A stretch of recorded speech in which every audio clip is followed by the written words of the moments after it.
from those who experiment on the edges of something. They say, well, perhaps this is true. What about that? I mean, that's how science developed. In the old days, if there was a flood, people said, God is angry, Yes. we'll kill a chicken and he won't be angry. And then some bright spark came along and said, if you dam the river, there won't be a flood. And that's how science replaced superstition. Yeah.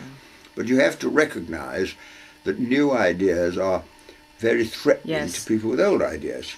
That's why inventors, and I'm a bit of an inventor myself. Well, yeah, Well, I'll show it to you. I want to see it, yes. But you see, inventors come up with a new idea and therefore they outdate everything that's ever been done before. So people are very threatened by inventors and they're very frustrated inventors because they are actually revolutionaries. I mean, if I came along and said, if you, I don't know, pour water with a little bit of sugar in the tank, it'll run as well as a car, then the petrol companies of the world will spend millions to destroy you, you see. So Yes. you have to, I think that's what you have to be an experimenter. Okay. Why, let's try it like this. What do you think? I've tried this. What do you think of this? Would this work? I don't suppose it would. Would it? Well, we could try it. And that applies to philosophy as well, except philosophers are in a way more committed to what they believe because their whole life has been preaching it this way, doing it this way. So if you turn up and say, why do we do it this, or why don't we let somebody else try and see whether this would work? Okay. If you put it, you have to be very, very careful. It's diplomacy, which I'm not very good at. Well, you don't have to be diplomatic, you just be nice about it. Okay. I don't believe in diplomacy. Do you not? But just being polite and nice and friendly, and well, it didn't work, it did work, what do you think? Shall we do this? Why not let them try? You see, it's very interesting in the Church of England now, I don't know if you've been following Well, this. yes. I mean, Christians are supposed to love your neighbour, but the world is full of men who hate each other, and if two men love each other, the church splits. And then women, can't have a woman bishop. And all they've done is split themselves up. My mother used to say Christian unity, and I think she believed very much in interfaith. I know she did, interfaith dialogue. It's got to be a mosaic and not a monolith. You're not trying to build one building.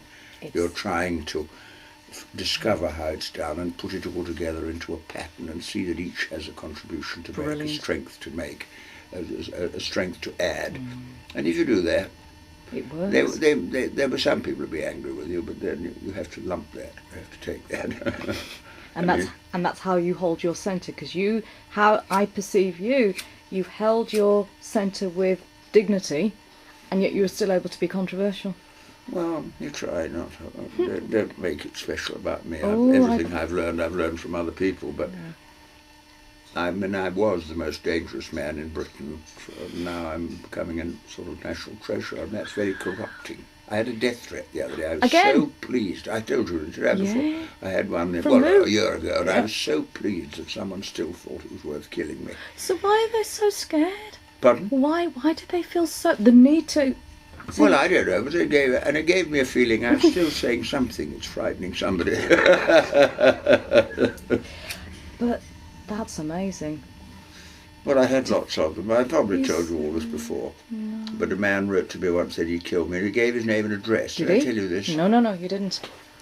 And I was a minister, so they sent the police to see him, obviously. And I had another letter from him, which I treasure, saying, Dear Mr. Benn, will you ask the police to go away? I recognised my last letter to you was in rather bad taste. I thought a death threat being in rather bad taste. And then sometimes people write Lieutenant Colonel so-and-so from Oh, really? Tunbridge. And I write back and I say, Dear Colonel Wilkinson, what? I'm afraid some nutter has got hold of your notepaper and is writing silly letters. I'm sure you'll know how to deal with it. And I never hear again. So you give him the credit for being a sensible man, and he must be very worried, as I was, to find some nutter got hold of his notepaper. And you never hit them again. I love it. And just one more, and that's it. What encouraged you to give up your title? I've always wanted to... Well, it was ridiculous. My dad was a member of Parliament. He was elected 102 years ago. During the Second War, he joined the Air Force again. He was still a member of Parliament. There was a coalition government, Churchill and Attlee. And Churchill said to Attlee, we're looking for some Labour peers. And my dad realised at the end of the war he'd be 70. So he decided to take it. In those days there was only hereditary title. You Yes. couldn't have a life one. I had an older brother, Michael, and he consulted him and said, I don't care what you do, Dad. He didn't tell me, which annoyed me a bit. So you but inherit- anyway, my elder brother was killed. So 10 years after I'd been elected to Parliament, they said my blood had turned blue and I was disqualified. And it was not any rubbish, but it denied my constituency the MP that they had chosen. So you couldn't stand. And so they threw me out, and there was a by-election to fill the vacancy. Okay. And I stood as a disqualified candidate, As you got do. 3 times as many votes. They took me to court, threw me out, put in Parliament the man I'd beaten. Really? And there was such a row, 3 years later they changed the law. But I mean, it wasn't it was just a practical question. I don't believe in hereditary members of Parliament anyway.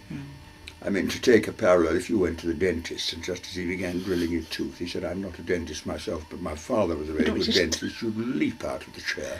Or if you went on holiday and the pilot said as you took off at Heathrow, I'm not a pilot myself, but my father flew Spitfires at the Battle of Britain. Did he? Try and get out of the plane as quick as you could. So I didn't believe in that, but also, I mean, I was dismissed and my constituents were deprived of their own MP, and so I won that battle. But I learned a lot from that. You never get justice at the top. If you want justice, you go to the bottom, and if people support you, then the law will be changed. And that's what happened? And that's what happened. The law was changed. I got rid of the damn thing. Fascinating. Do your children regret it or no? Oh, no. My wife was passionately opposed to it. As being an American, she didn't believe in the monarchy or the House of Lords, and so it was. I got rid of it. Right now, But I don't deserve any credit for it, except I was made redundant. Crudely like your dad under Mrs. Thatcher. Oh, please. Well, nice to see you again. Anyway, It's lovely.